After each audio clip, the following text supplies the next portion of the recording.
بسم اللہ الرحمن الرحیم۔ السلام علیکم ورحمۃ اللہ وبرکاتہ۔ میں ہوں محمد عبداللہ۔ سب سے پہلے درود و سلام اللہم صلی علی محمد فی اول کلامنا وصلی علی محمد فی اوسط کلامنا وصلی علی محمد فی آخر کلامنا۔ اللہ تبارک و تعالی نے رسول اللہ صلی اللہ علیہ وسلم کی ذات کریم میں مکارم اخلاق، محامد صفات اور ان کی کثرت و قوت اور عظمت کے لحاظ سے قرآن کریم میں مدح ثنائی فرمائی ہے اور فرمایا انک لعلی خلق عظیم، بے شک آپ صلی اللہ علیہ وسلم بڑے ہی صاحب اخلاق ہیں، اور فرمایا کان فضل اللہ علیک عظیما، آپ صلی اللہ علیہ وسلم پر اللہ تعالیٰ کا بہت بڑا فضل ہے۔ اور خود رسول اللہ صلی اللہ علیہ وسلم نے ارشاد فرمایا بعثت لأتمم مکارم الاخلاق، یعنی مجھے مکارم اخلاق کی تکمیل کے لیے بھیجا گیا ہے۔ اور ایک اور روایت میں ہے لأکمل محاسن الافعال، یعنی مجھے اچھے کاموں کو مکمل کرنے کے لیے بھیجا گیا ہے۔ حضرت عائشہ رضی اللہ عنہا سے روایت ہے کہ رسول اللہ صلی اللہ علیہ وسلم کے اخلاق کریمہ کے بارے میں آپ صلی اللہ علیہ وسلم سے پوچھا گیا تو آپ صلی اللہ علیہ وسلم نے فرمایا کان خلقہ القرآن، آپ صلی اللہ علیہ وسلم کا خلق تو قرآن حکیم ہے، یعنی آپ صلی اللہ علیہ وسلم اخلاق قرینہ کا مجسمہ ہیں، خود بھی قرآن کی تعلیمات پر عمل فرماتے ہیں اور دوسروں کو بھی اخلاق قرینہ کی تعلیم دیتے ہیں۔ رسول اللہ صلی اللہ علیہ وسلم اپنا زیادہ وقت خاموش رہ کر گزارتے تھے۔ آپ صلی اللہ علیہ وسلم اسی وقت گفتگو فرماتے جب بولنے کی ضرورت ہوتی۔ آپ صلی اللہ علیہ وسلم کی آواز بلند تھی اور اچھی طرح سنی جاتی تھی۔ آپ صلی اللہ علیہ وسلم کی گفتگو شیریں اور دلکش ہوتی تھی۔ آپ صلی اللہ علیہ وسلم گفتگو اس طرح ٹھہر ٹھہر کر فرماتے تھے، ہر جملہ دوسرے جملے سے علیحدہ ہوتا تھا تاکہ سننے والے اسے سمجھ سکیں اور آسانی کے ساتھ یاد رکھ سکیں۔ آپ صلی اللہ علیہ وسلم جس بات پر زور دینا چاہتے اسے 2 مرتبہ دہراتے تھے۔ نہ تو آپ صلی اللہ علیہ وسلم ضرورت سے زیادہ طویل گفتگو فرماتے تھے اور نہ ہی اتنی مختصر کہ پوری طرح سمجھ نہ آ سکے۔ آپ صلی اللہ علیہ وسلم کی گفتگو بالکل نپی تلی اور متوازن ہوتی تھی۔ آپ صلی اللہ علیہ وسلم کسی کی بات بیچ میں نہ کاٹتے تھے۔ اگر کسی کی کوئی بات مزاج کے خلاف ہوتی تو آپ صلی اللہ علیہ وسلم اسے یا تو روک دیتے تھے یا پھر وہاں سے اٹھ جاتے۔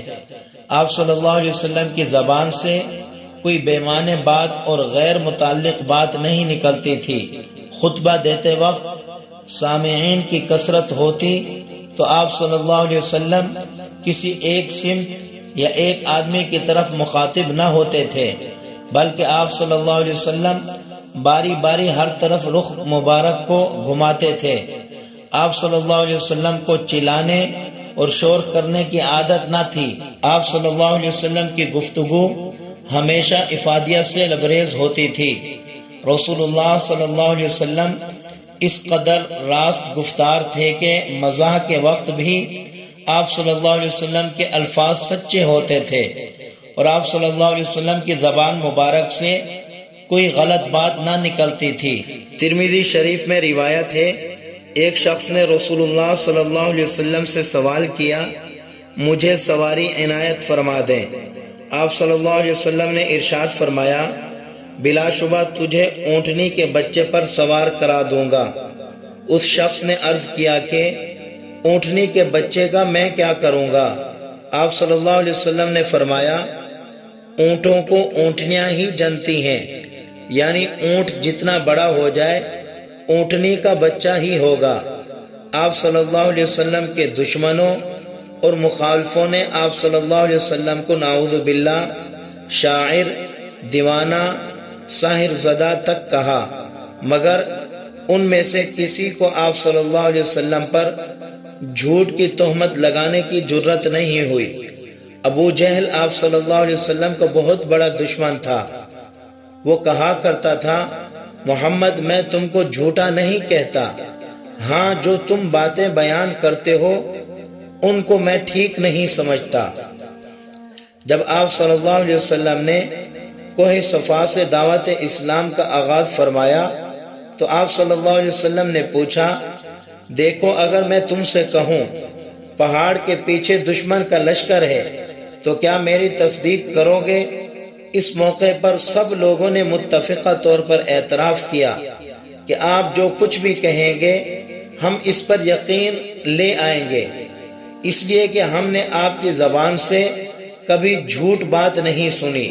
تو میرے بھائیوں، رسول اللہ صلی اللہ علیہ وسلم کے یہ اخلاق ہیں جو کہ مختصر الفاظ میں میں نے آپ کے سامنے پیش کیے ہیں۔ ہمیں بھی کوشش کرنی چاہیے رسول اللہ صلی اللہ علیہ وسلم کے اخلاق پر عمل کرتے ہوئے اپنے اخلاق بہتر سے بہتر بنانے چاہیے۔ میرے آقا دشمنوں کے ساتھ بھی اخلاق سے پیش آ رہے ہیں، ہم آپس میں ایک دوسرے کے ساتھ اخلاق سے کیوں پیش نہیں آتے؟ لہذا ہمیں ہر ایک سے، ماں باپ سے، بہن بھائیوں سے، اسی طرح اساتذہ اکرام سے، دوستوں سے، بڑوں سے، چھوٹوں سے، ہر کسی سے اخلاق سے پیش آنا چاہیے۔ یہ اخلاق ہی ہیں جو دنیا کے اندر ہمیں محبت سکھاتے ہیں۔ آج ہر کوئی اخلاق کا بھوکا ہے، میٹھے بول کا بھوکا ہے۔ اگر ہم میٹھے بول ان کے ساتھ بولیں گے انشاءاللہ تعالی ہماری دنیا بھی اچھی ہو جائے گی اور آخرت بھی اچھی ہو جائے گی۔